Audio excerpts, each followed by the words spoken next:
नमस्कार दोस्तों, यहाँ हम बात करने वाले हैं सिलेक्शन पोस्ट फेज 8 जिसका कि रिजल्ट आ गया था और 30 अप्रैल तक स्क्रूटनी के लिए डॉक्यूमेंट जो कि रिजल्ट के बाद का जो फर्स्ट स्टेज होता है स्क्रूटनी टेस्ट उसी के लिए भेजना था आपको डॉक्यूमेंट 30 अप्रैल तक भेजना था। ठीक है, इसके बाद क्या है कि अप्रैल से ही जैसे पिछले साल की तरह इस साल भी थोड़ा सिचुएशन गड़बड़ हो गया देश में, अलग अलग सिटीज़ में लॉकडाउन लगाना पड़ा मजबूरी में गवर्नमेंट को। जो तो उसको देखते हुए क्या हुआ कि बहुत सारे स्टूडेंट को दिक्कतें आने शुरू हो गई क्योंकि स्पीड पोस्ट पोस्ट ऑफिस में ही होगा।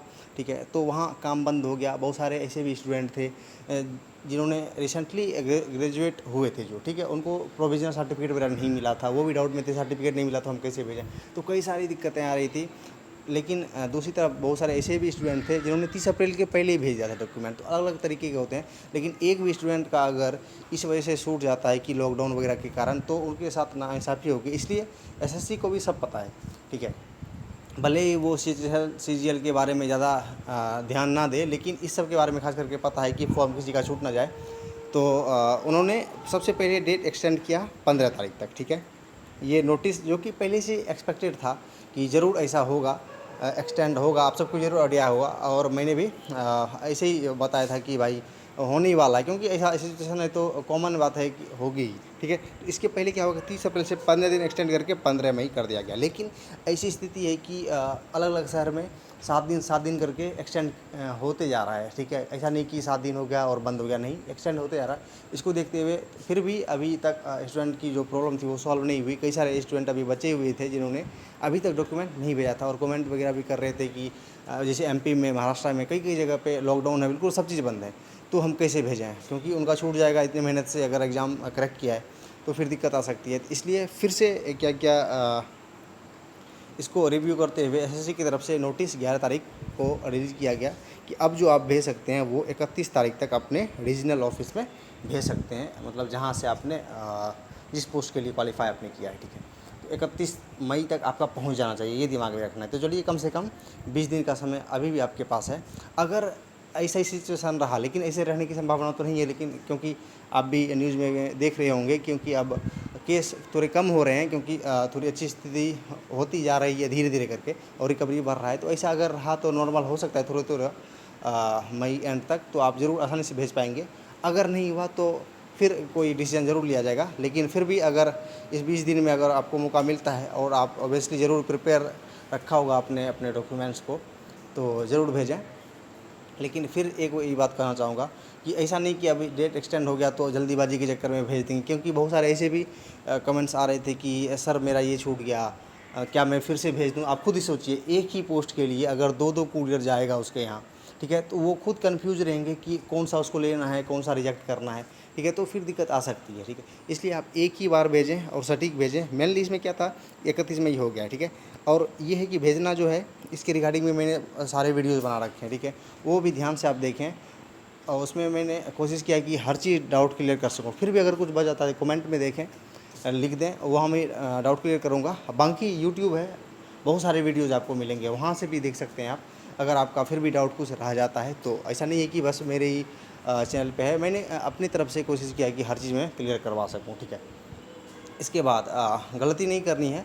हाँ, फिर भी अगर ह्यूमन एरर कुछ मिस्टेक हो जाता है, जैसे किसी ने अपना कास्ट सर्टिफिकेट ही छोड़ दिया, एप्लीकेशन फॉर्म ही, क्योंकि मैंने बार बार बोला था कि एप्लीकेशन फॉर्म भेजना ही भेजना है, तो फिर भी किसी का छूट जाता है, तो इसमें टेंशन लेने की बात नहीं है। अगर ये, लेकिन इमरजेंसी केस है, अगर फिर भी ऐसा हो गया तो बाद में 5 से 6 दिन का समय मिलता है, क्योंकि सबसे पहले जो आएगा आपका वो रिजेक्शन लिस्ट आता है। ठीक है, यानी रिजेक्ट किए गए जितने भी स्टूडेंट्स होंगे उनका लिस्ट आएगा, और उनको 5 से 6 दिन का समय मिलता है ताकि वो रिप्रेजेंटेशन अपना दे सकें। ठीक है, लेकिन हाँ, ये अगर चांस है तो इसको आप एक तरह से इग्नोर करके ही चलें। आपको फर्स्ट बार में ही अच्छे से भेजना है। ठीक है, ये इमरजेंसी केस है कि ऐसा अगर हो। ठीक है, ये तो हो गई इसकी बात। अब हम बात करते हैं, एक और मेन बात है, क्योंकि कई सारे स्टूडेंट ने कमेंट किया था कि भाई NWR जो है, नॉर्थ वेस्ट रीजन जो है, उसमें पोस्ट कोड था, कौन सा था, NW 11720, ऐसे ही कोई पोस्ट कोड था। उसका कुछ मेल आया है स्टूडेंट के पास। तो देखिए, मैं एक बात कहना चाहता हूँ कि जितने भी यूट्यूब पे आप चैनल देख रहे हैं, ठीक है, जितने भी टीचर्स हैं जो भी आपकी मदद करते हैं, ठीक है, वो खुद टोटली जाके तो अटेंड नहीं करते सारे एग्ज़ाम्स, ठीक है। उनको स्टूडेंट द्वारा ही ये डिटेल्स दिया जाता है कि भाई ऐसा है तो आप बताइए, क्योंकि उनको ज़्यादा आपसे एक्सपीरियंस है, तो वो आपका मार्गदर्शन करते हैं, ठीक है। तो वही है कि आप अगर ऐसा कोई मेल है तो मैं टेलीग्राम लिंक दे दूँगा, उसमें जो भी आपको लगे कि पर्सनल डिटेल है वो आप हाइड करके बाकी दे सकते हैं, ताकि उसमें जो भी है मैं हेल्प कर सकूँ आपकी, ठीक है। तो टेलीग्राम ग्रुप भी ज्वाइन करें, और इस चैनल से अगर आपको इन्फॉर्मेटिव वीडियो मिल रही है, ठीक है, आपको ऐसा लग रहा है कि नहीं कुछ सही है, तो आप ज़रूर सब्सक्राइब करें और बने रहें चैनल के साथ, ठीक है। आगे भी अपडेट, क्योंकि खास करके सिलेक्शन पोस्ट और दूसरी कोई भी एग्ज़ाम्स हैं, तो अभी लड़ाई लंबी है, क्योंकि सिलेक्शन पोस्ट में अभी बहुत ही लंबा समय, अभी तो स्क्रूटनी के लिए आप भेज रहे हैं, इसके बाद का बहुत लंबा सीन है, क्योंकि फेज 7 का भी नहीं आया, तो आपको अलग अलग टाइम पे अपडेट की ज़रूरत पड़ेगी। मैं आपको सारा डिटेल यहाँ दूंगा, ठीक है। तो यहाँ जो भी मेल है वो आप ज़रूर भेजें, ताकि पता चल सके कि क्या है, ठीक है, क्योंकि स्टूडेंट से ही सारा एक तरह से रिलेटेड है, ठीक है। आप मदद करेंगे तभी आपकी मदद फिर से हो पाएगी। तो इसमें इतना ही बताना था कि फाइनली फिर से एक बार बता दे रहा हूँ, 31 मई हो चुका है, पहले 15 मई था, ये हो गया। और दूसरी बात, जो भी मेल आया है अगर आप करना चाहें तो कर सकते हैं, ताकि मैं भी उसमें कुछ अगर पॉसिबल हो तो मैं मदद कुछ कर सकता हूँ, ठीक है। बाकी अच्छे से वेरीफाई करके अपना डॉक्यूमेंट्स भेजें और सेफली जाएं, कोई जल्दीबाजी करने की जल्दी नहीं है इसे, क्योंकि अभी भी आपके पास गैप है, जब भी खुले तब जाएं। अगर फिर भी सिचुएशन नॉर्मल नहीं होता तो फिर रिव्यू करके ज़रूर कुछ ना कुछ डिसीजन लिया जाएगा, लेकिन तब तक अगर खुल जाता है ऑफिस, पोस्ट ऑफिस वगैरह, तो आप ज़रूर सेंड कर दें, ठीक है। तो इसमें इतना ही डिस्कस करना था। एंड करते हैं सेशन को। Thank you. जय हिंद।